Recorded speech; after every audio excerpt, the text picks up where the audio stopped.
Hello friends, ಈ ಒಂದು video ಮೂಲಕ ನಾವು UUCMS ನಲ್ಲಿ ಅಪ್ಲಿಕೇಶನ್ ಹೇಗೆ ಕ್ರಿಯೇಟ್ ಮಾಡಬಹುದು ಅನ್ನೋದನ್ನ ತಿಳ್ಕೊಳ್ಳೋಣ.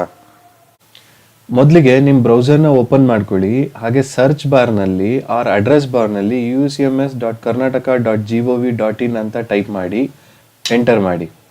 ಇದು UUCMS ನ ಹೋಮ್ ಪೇಜ್. ನಾವಿಲ್ಲಿ ಲಾಗಿನ್ ಅನ್ನೋ ಬಟನ್ನ ಕ್ಲಿಕ್ ಮಾಡೋಣ. ಇದು UUCMS ನ ಲಾಗಿನ್ ಪೇಜ್.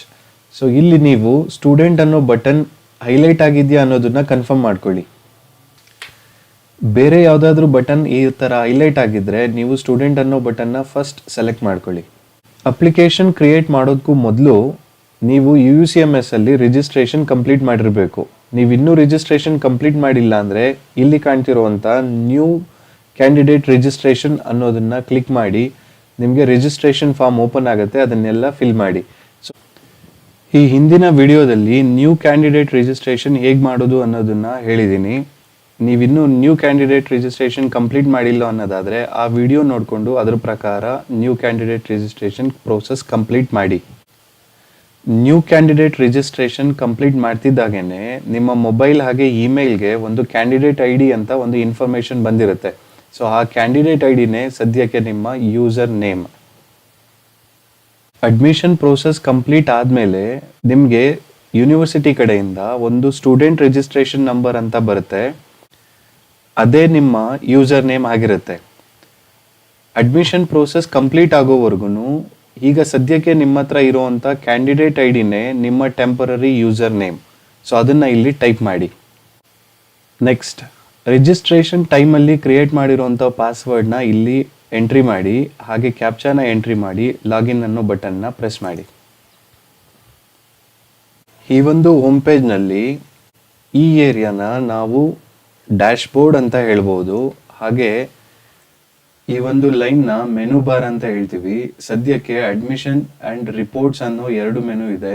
ಅಡ್ಮಿಷನ್ ಕಂಪ್ಲೀಟ್ ಆದಮೇಲೆ ನಿಮಗೆ ಎಕ್ಸಾಮ್ ಹಾಗೆ ಅಕಾಡೆಮಿಕ್ಸ್ ಅನ್ನೋ 2 ಮೆನು ಆ್ಯಡ್ ಆಗುತ್ತೆ. ನೆಕ್ಸ್ಟ್, ನೀವು ಇಲ್ಲಿ ಕ್ರಿಯೇಟ್ ಆರ್ ವ್ಯೂ ಅಪ್ಲಿಕೇಶನ್ ಅನ್ನೋ ಒಂದು ಬಟನ್ ಇದೆ, ಅದನ್ನ ಕ್ಲಿಕ್ ಮಾಡಿ. ಇಲ್ಲಿ ನೀವು ಸದ್ಯಕ್ಕೆ 4 ಆಪ್ಷನ್ನ ನೋಡ್ಬೋದು. ಅದರಲ್ಲಿ view program wise admission date ಅನ್ನೋದು ಇಂಪಾರ್ಟೆಂಟ್ ಆಗುತ್ತೆ. ಈ ಒಂದು ಆಪ್ಷನ್ ಇಂಪಾರ್ಟೆನ್ಸ್ ಏನಪ್ಪಾ ಅಂತ ಹೇಳಿದ್ರೆ, ನಾವು ಯಾವ ಕಾಲೇಜ್ಗೆ ಜಾಯಿನ್ ಆಗಬೇಕು ಅಂತಿದೀವಿ ಆ ಒಂದು ಕಾಲೇಜು ಯಾವುದಾದ್ರೂ ಒಂದು ಯೂನಿವರ್ಸಿಟಿಗೆ ಅಫಿಲಿಯೇಷನ್ ಆಗಿರುತ್ತೆ, ಅಫಿಲಿಯೇಟ್ ಆಗಿರುತ್ತೆ. ಸೊ ಆ ಯೂನಿವರ್ಸಿಟಿ ಪ್ರಕಾರ ಅಡ್ಮಿಷನ್ ಪ್ರೋಸೆಸ್ನ ಕಂಪ್ಲೀಟ್ ಮಾಡೋದಕ್ಕೆ ಒಂದು ಲಾಸ್ಟ್ ಡೇಟ್ ಅಂತ ಇರುತ್ತೆ. ಆ ಲಾಸ್ಟ್ ಡೇಟ್ ಬಗ್ಗೆ ಇನ್ಫಾರ್ಮೇಶನ್ ನಮಗೆ ಗೊತ್ತಾಗಬೇಕು ಅಂತ ಹೇಳಿದ್ರೆ ಈ ಆಪ್ಷನ್ನ ಯೂಸ್ ಮಾಡ್ತೀವಿ.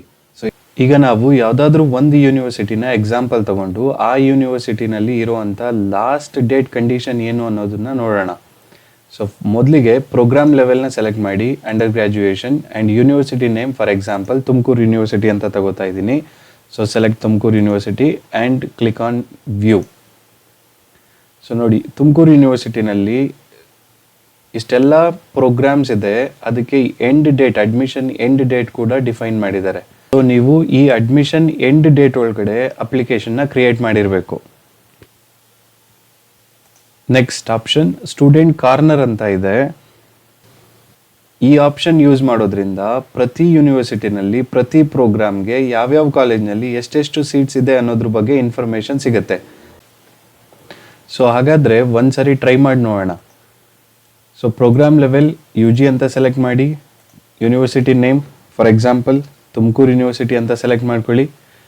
ಪ್ರೋಗ್ರಾಮ್ ನೇಮ್ BCom ಅಂತ ಸೆಲೆಕ್ಟ್ ಮಾಡಿ ಆ್ಯಂಡ್ ವ್ಯೂ ಬಟನ್ನ ಕ್ಲಿಕ್ ಮಾಡಿದ್ರೆ ತುಮಕೂರು ಯೂನಿವರ್ಸಿಟಿನಲ್ಲಿ ಅಫಿಲಿಯೇಟ್ ಆಗಿರುವಂಥ ಕಾಲೇಜ್ ನೇಮ್ಸ್ ಎಲ್ಲ ಇಲ್ಲಿ ಶೋ ಆಗ್ತಿದೆ. ಹಾಗೆ ಟೋಟಲ್ ಸೀಟ್ಸ್ ಕೂಡ ಇಲ್ಲಿ ಶೋ ಆಗ್ತಿದೆ. ಸೊ ಇಲ್ಲಿ ಲಾಸ್ಟಲ್ಲಿ ಶೋಯಿಂಗ್ 1 to 10 ಆಫ್ 45 ಎಂಟ್ರೀಸ್ ಅಂತ ಇದೆ. ಅಂದರೆ ಟೋಟಲ್ 45 ಕಾಲೇಜಸ್ BCom ಪ್ರೋಗ್ರಾಮ್ಗೆ ಅಫಿಲಿಯೇಟ್ ಆಗಿದೆ. ಸೊ ಅದರಲ್ಲಿ 1 to 10 ಮಾತ್ರ ಇಲ್ಲಿ ಡಿಸ್ಪ್ಲೇ ಆಗ್ತಿದೆ. ಸೊ ನೀವು ಎಲ್ಲ ಕಾಲೇಜಸ್ನ ನೋಡ್ಬೇಕಂತ ಹೇಳಿದ್ರೆ ಇಲ್ಲಿ 100 ಅಂತ ಸೆಲೆಕ್ಟ್ ಮಾಡಿದ್ರೆ ನಿಮಗೆ ಟೋಟಲ್ ಕಾಲೇಜಸ್ ಇಲ್ಲಿ ವ್ಯೂ ಆಗ್ತಿರುತ್ತೆ. ಸೊ ನೀವು ಯಾವ ಕಾಲೇಜಲ್ಲಿ ಸೇರ್ಕೋಬೇಕು ಅಂತಿದ್ದೀರಾ ಅದ್ರ ಇಂಟೇಕ್ನ ನೋಡ್ಕೊಳ್ಳಿ, ಅದ್ರ ಪ್ರಕಾರ ಹೋಗಿ ಅಪ್ಲಿಕೇಶನ್ನ ಹಾಕ್ಕೊಳ್ಳಿ. Next, view existing application details. ಈಗಾಗಲೇ ಅಪ್ಲಿಕೇಶನ್ನ ಹಾಕಿದ್ರೆ ನೀವು ಆ ಅಪ್ಲಿಕೇಶನ್ನ ಇಲ್ಲಿ ನೋಡ್ಬೋದು ಮತ್ತು ಅದನ್ನು ಎಡಿಟ್ ಕೂಡ ಮಾಡ್ಬೋದು.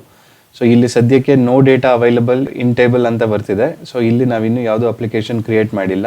ಸೊ ಹಾಗಾಗಿ ಫಸ್ಟ್ ಕ್ರಿಯೇಟ್ ಅಪ್ಲಿಕೇಶನ್ ಅನ್ನೋದನ್ನ ಕ್ಲಿಕ್ ಮಾಡೋಣ. ಇದು ಕ್ರಿಯೇಟ್ ನ್ಯೂ ಅಪ್ಲಿಕೇಶನ್ ಪೇಜ್.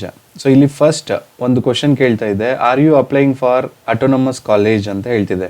ಹಾಗೆ ಅಫಿಲಿಯೇಟೆಡ್ ಕಾಲೇಜ್ಗೆ ಹಾಕುವಾಗ ನೋ ಅಂತ ಇರಬೇಕು, ಅಟೋನಮಸ್ ಕಾಲೇಜ್ ಇದ್ದರೆ ಎಸ್ ಅಂತ ಸೆಲೆಕ್ಟ್ ಮಾಡ್ಕೊಳ್ಳಿ. ಸೊ ನೆಕ್ಸ್ಟ್ ಅಕಾಡೆಮಿಕ್ ಇಯರ್ ಡಿಫಾಲ್ಟಾಗಿ ಸೆಲೆಕ್ಟ್ ಆಗಿದೆ. ಪ್ರೋಗ್ರಾಮ್ ಲೆವೆಲ್ ಅಂದರೆ UG ಆ್ಯಂಡ್ ಯೂನಿವರ್ಸಿಟಿ.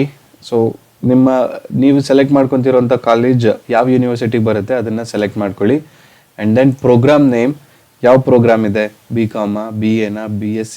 ಸೊ ಈ ಥರದ್ದು ಏನಿದೆ ಅದನ್ನು ನೀವು ಸೆಲೆಕ್ಟ್ ಮಾಡ್ಕೊಳ್ಳಿ ಡ್ರಾಪ್ ಡೌನಿಂದ. ನೆಕ್ಸ್ಟ್ ಸಬ್ಮಿಟ್ ಅನ್ನೋ ಬಟನ್ನ ಕ್ಲಿಕ್ ಮಾಡಿ. ಈ ಒಂದು ಪೇಜ್ನಲ್ಲಿ ಇಲ್ಲಿ 2 ಆಪ್ಷನ್ ಇದೆ. ಅದರಲ್ಲಿ ಪ್ರಿಯಾರಿಟಿ ಸೆಲೆಕ್ಷನ್ ಆ್ಯಂಡ್ ಸಬ್ಮಿಷನ್ ಅನ್ನೋದು ಹೈಲೈಟ್ ಆಗಿದೆ. ಸೊ ಇಲ್ಲಿ ನಿಮಗೆ ಬೇಕಾಗಿರುವಂಥ ಕಾಲೇಜ್ನ ಸೆಲೆಕ್ಟ್ ಮಾಡಿಕೊಂಡು ಮತ್ತು ಡಿಸಿಪ್ಲಿನ್ನ ಸೆಲೆಕ್ಟ್ ಮಾಡಿಕೊಂಡು ಲ್ಯಾಂಗ್ವೇಜಸ್ನ ಸೆಲೆಕ್ಟ್ ಮಾಡಿಕೊಂಡು ಆ ಕಾಲೇಜಿಗೆ ಪ್ರಿಯಾರಿಟಿನ ಕೂಡ ಸೆಟ್ ಮಾಡ್ಬೋದು. ಸೊ ಇಲ್ಲಿ ಒಂದು ವಿಷಯ ಏನಪ್ಪ ಅಂತ ಹೇಳಿದ್ರೆ, ನೀವು ಕೆಲವೊಂದು ಕಾಲೇಜ್ಗೆ ಅಪ್ಲೈ ಮಾಡ್ತಾ ಇದ್ದೀರಾ, ಅಂಥ ಕಾಲೇಜ್ನಲ್ಲಿ ಅಡ್ಮಿಷನ್ ಪ್ರೋಸೆಸ್ಸಿಗೆ ಅವರು ಫಾಲೋ ಮಾಡ್ತಿರುವಂಥ ಮೆಥಡ್ ಇಂಪಾರ್ಟೆಂಟ್ ಆಗುತ್ತೆ. ಸೊ ಅವರೇನಾದರೂ ಫಸ್ಟ್ ಕಮ್ ಫಸ್ಟ್ ಸರ್ವ್ ಅನ್ನೋ ಪ್ರಿನ್ಸಿಪಲ್ನ ಅಪ್ಲೈ ಮಾಡ್ತಿದ್ದಾರೆ ಅಂತ ಹೇಳಿದ್ರೆ, ಸೊ ಯಾರು ಮೊದಲು ಅಪ್ಲಿಕೇಶನ್ ಹಾಕ್ತಾರೆ ಅವರಿಗೆ ಡಾಕ್ಯುಮೆಂಟ್ ವೆರಿಫಿಕೇಷನ್ಗೆ ಇನ್ವೈಟ್ ಮಾಡಿ ಅವರು ಅಡ್ಮಿಷನ್ ಪ್ರೋಸೆಸ್ನ ಕಂಪ್ಲೀಟ್ ಮಾಡ್ಕೋತಾರೆ. ಕೆಲವೊಂದು ಕಾಲೇಜಸ್ ಇರುತ್ತೆ, ಅಲ್ಲಿ ಏನಾಗುತ್ತೆ ಅಂತ ಹೇಳಿದ್ರೆ ಮೆರಿಟ್ ಬೇಸ್ಡ್ ಅಡ್ಮಿಷನ್ ಪ್ರಿನ್ಸಿಪಲ್ನ ಅಪ್ಲೈ ಮಾಡ್ತಾರೆ. ಅಂದರೆ ಟೋಟಲ್ ಅಪ್ಲಿಕೇಶನ್ ಏನು ಬಂದಿರುತ್ತೆ ಅವರ ಲಿಮಿಟ್ ಸೀಟ್ಗೆ ತಕ್ಕಂತೆ ಮೆರಿಟ್ ಅಂದರೆ PU ಪರ್ಸೆಂಟೇಜ್ ಬೇಸ್ ಮೇಲೆ ಅಡ್ಮಿಷನ್ನ ಮಾಡ್ತಾ ಹೋಗ್ತಾರೆ. ಸೊ ಅಂಥ ಕಾಲೇಜಿಗೆ ನೀವೇನಾದರೂ ಅಪ್ಲೈ ಮಾಡ್ತಿದ್ದೀರಾ ಅಂತ ಹೇಳಿದ್ರೆ 2-3 ಕಾಲೇಜ್ಗೆ ಅಪ್ಲೈ ಮಾಡೋದು ಒಳ್ಳೆಯದು. ಸೊ ಕೆಲವೊಂದು ಕಾಲೇಜ್ಗಳಲ್ಲಿ ಫಸ್ಟ್ ಕಮ್ ಫಸ್ಟ್ ಸರ್ವ್ ಪ್ರಿನ್ಸಿಪಲ್ನ ಅಪ್ಲೈ ಮಾಡ್ತಾರೆ. ಸೊ ಅಂಥ ಕಡೆ ನೀವು ಒಂದೇ ಕಾಲೇಜು ನೀವು ಫರ್ಮ್ ಆಗಿ ಫಿಕ್ಸ್ ಆಗಿದ್ದೀರಾ, ನಿಮ್ಮ ಡಿಸಿಷನ್ ಫರ್ಮ್ ಇದೆ ಅನ್ನೋದಾದರೆ ಸೊ ನೀವು ಆ ಒಂದೇ ಕಾಲೇಜ್ನ ಪ್ರಿಯಾರಿಟಿ ತಗೋಬೋದು. ಸೊ ಹೇಗೆ ಅದನ್ನೆಲ್ಲ ಸೆಲೆಕ್ಟ್ ಮಾಡ್ಕೊಳ್ಳೋದು ನೋಡೋಣ. ಸೊ ಇಲ್ಲಿ ಆ್ಯಡ್ ಮೋರ್ ಬಟನ್ ಅಂತ ಇದೆ, ಇದನ್ನು ಕ್ಲಿಕ್ ಮಾಡಿದ್ರೆ ನಿಮಗೆ ಇಲ್ಲಿ ಕಾಲೇಜ್ ನೇಮ್ ಸೆಲೆಕ್ಟ್ ಮಾಡ್ಕೊಳ್ಳೋದಕ್ಕೆ ಡೇಟಾ ಫೀಲ್ಡ್ಸ್ ಆಕ್ಟಿವ್ ಆಗುತ್ತೆ. ಇಲ್ಲಿ ನೀವು ಸೇರ್ಕೋಬೇಕು ಅಂತಿರೋ ಕಾಲೇಜ್ನ ನೇಮ್ನ ಸೆಲೆಕ್ಟ್ ಮಾಡ್ಕೊಳ್ಳಿ. ಹಾಗೆ ಡಿಸಿಪ್ಲಿನ್ 1 ಅಂತ ಇದೆ. ಡಿಸಿಪ್ಲಿನ್ 1 ಅಂತ ಹೇಳಿದ್ರೆ ಈಗ BCom ಅನ್ನೋದು ಇದು ಸ್ಟ್ಯಾಂಡ್ ಅಲೋನ್ ಕೋರ್ಸ್. ಸೊ ಅಲ್ಲಿ ಒಂದೇ ಡಿಸಿಪ್ಲಿನ್ ಬರುತ್ತೆ. ಸೊ NEP ಇಂಟ್ರೊಡಕ್ಷನ್ ಆದಮೇಲಿಂದ ಮಲ್ಟಿ ಡಿಸಿಪ್ಲಿನರಿ ಪ್ರೋಗ್ರಾಮ್ಸ್ ಇದೆ. ಸೊ ಅಂಥ ಕಡೆ ಡಿಸಿಪ್ಲಿನ್ 1 ಆ್ಯಂಡ್ 2 ಅಂತ ಇಲ್ಲಿ ಅಪಿಯರ್ ಆಗುತ್ತೆ. ಈಗ ಸದ್ಯಕ್ಕೆ ಇದು BCom ಆಗಿರೋದ್ರಿಂದ ಡಿಸಿಪ್ಲಿನ್ 1 ಇದೆ. ಸೊ ಅದು ಜನರಲ್ ಅಂತ ಇದೆ. ಸೊ ನೀವು ಸ್ಟಡಿ ಮಾಡಬೇಕಿರೋ 2 ಲ್ಯಾಂಗ್ವೇಜ್ನ ಇಲ್ಲಿ ಸೆಲೆಕ್ಟ್ ಮಾಡ್ಕೊಳ್ಳಿ. ನೆಕ್ಸ್ಟ್ ಸೀಟ್ ಟೈಪ್ ಅಂತ ಇದೆ. ನಾನು ಈಗಾಗಲೇ ಹೇಳಿದೆ ಕೆಲವೊಂದು ಕಾಲೇಜಸ್ ಕೆಲವೊಂದು ಪ್ರಿನ್ಸಿಪಲ್ನ ಅಪ್ಲೈ ಮಾಡ್ತಾರೆ ಅಂತ. First come first serve merit based allotment ಇರ್ಬೋದು ಹಾಗೆ. ಸೊ ಅದು ಡಿಫಾಲ್ಟಾಗಿ ಅದಕ್ಕೇನು ಆಪ್ಷನ್ಸ್ ಇಲ್ಲ ನಮಗೆ. ಸೊ ನೆಕ್ಸ್ಟ್ ಪ್ರಿಯಾರಿಟಿ ಅಂತ ಇದೆ. ಪ್ರಿಯಾರಿಟಿ 1, 2, 3, 4 ಅಂತ. ಸೊ ಪ್ರಿಯಾರಿಟಿ 1 ಅಂತ ಹೇಳಿದ್ರೆ ಅದಕ್ಕೆ ಹೈ ಪ್ರಿಯಾರಿಟಿ ಕೊಡ್ತಾ ಇದ್ದೀರಾ ಅಂತ. ಸೊ ನೆಕ್ಸ್ಟ್ ಇನ್ನೂ ಏನಾದರೂ 2-3 ಕಾಲೇಜ್ಗೆ ನೀವು ಅಪ್ಲಿಕೇಶನ್ ಹಾಕಬೇಕು ಅನ್ನೋದಾದರೆ, ಅಂದರೆ ಯಾವ ಕಾಲೇಜಿಗೆ ನೀವು ಹಾಕ್ತಾ ಇದ್ದೀರಾ ಅಲ್ಲಿ ಮೆರಿಟ್ ಬೇಸ್ಡ್ ಅಡ್ಮಿಷನ್ ಪ್ರಿನ್ಸಿಪಲ್ನ ಅಪ್ಲೈ ಮಾಡಿದ್ದಾರೆ ಅಂತ ಹೇಳಿದ್ರೆ ಸೊ ನೀವು ಒಂದಕ್ಕಿಂತ 2 ಅಪ್ಲಿಕೇಶನ್ ಹಾಕೋದು ಒಳ್ಳೆಯದು. ಸೊ ಅಂದರೆ 2 ಅಪ್ಲಿಕೇಶನ್ ಅಂದರೆ ಇಲ್ಲೇ ಕ್ರಿಯೇಟ್ ಮಾಡ್ಬೋದು ಅದನ್ನು ಕೂಡ. ಸೊ ಇಲ್ಲಿ ಆ್ಯಡ್ ಮೋರ್ ಅನ್ನೋ ಬಟನ್ ಇದೆ. ಸೊ ಅದನ್ನು ಕ್ಲಿಕ್ ಮಾಡಿ. ಸೊ ಇನ್ನೊಂದು ಕಾಲೇಜು ನೀವು ಯಾವ್ದು ಸೆಲೆಕ್ಟ್ ಮಾಡ್ಕೋಬೇಕು ಅಂತಿದ್ದೀರಾ ಅದನ್ನು ಸೆಲೆಕ್ಟ್ ಮಾಡ್ಕೊಳ್ಳಿ. ಹಾಗೆ ಡಿಸಿಪ್ಲಿನ್, ಲ್ಯಾಂಗ್ವೇಜ್ 1, ಲ್ಯಾಂಗ್ವೇಜ್ 2 ಇದನ್ನೆಲ್ಲ ಸೆಲೆಕ್ಟ್ ಮಾಡಿಕೊಂಡು ಪ್ರಿಯಾರಿಟಿನ ಹಾಗೆ ಕೊಡಿ.